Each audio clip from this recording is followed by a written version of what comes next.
In this demonstration, we're also going to look at a new service Microsoft has added, which is public DNS zones using Azure DNS.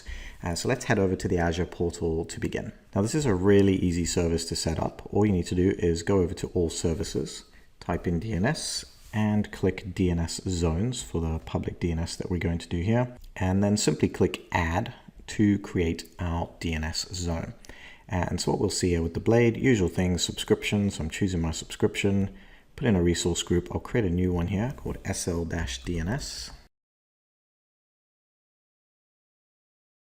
And then give an instance name for this DNS. So in my case, I'm going to use skylines.xyz for demonstration purposes, and resource group location, I've got East US here.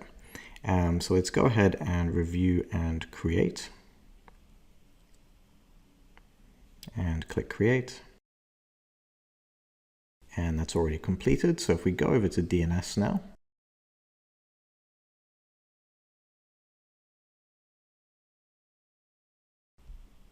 and we can see I have our skylines.xyz DNS space there, and you can see there's 2 records by default, and it's in the SL DNS resource group. Now if I click into this skylines.xyz, what you'll see are a few things here that are important. Number one are the name servers on the right hand side. So you can see ns1-02.azure-dns.com, and those are essentially the name servers that are managing these records.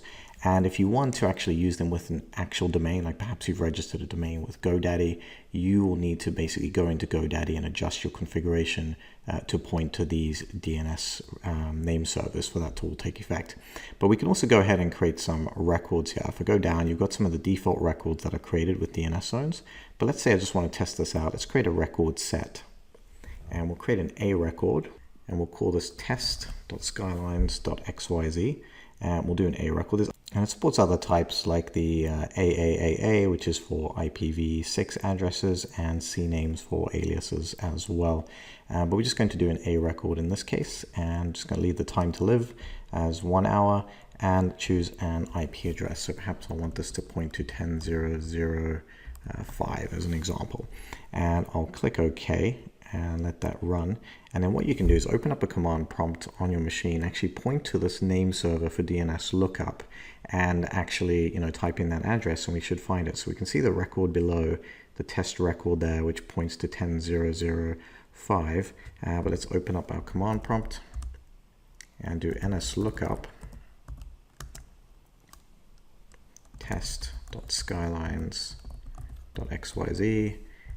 And if we choose the name server address, so grab this one at the top here, we can see that it pulls it back, test.skylines.xyz resolves to 10.0.0.5. And so that's our public DNS option for us there, and really sort of rounds everything out. We'll go back to the portal here just so you can see some of the other options that you have here. For one, you can delete your zone, which is right at the top here. This completely deletes that zone. In this case, the zone is the skylines.xyz zone. So that's what they're talking about. Record sets we talked about there. If we use move, this actually allows us to move the zone to another resource group or another subscription. And last but not least, we obviously have our typical identity and access management controls. So we can restrict who we give access to DNS to, because it is something you want to control. You can do a lot of damage, to an environment if all the records are pointing suddenly to the wrong address. So it's considered a security boundary as well in Azure. But with that, that concludes this demonstration on public DNS.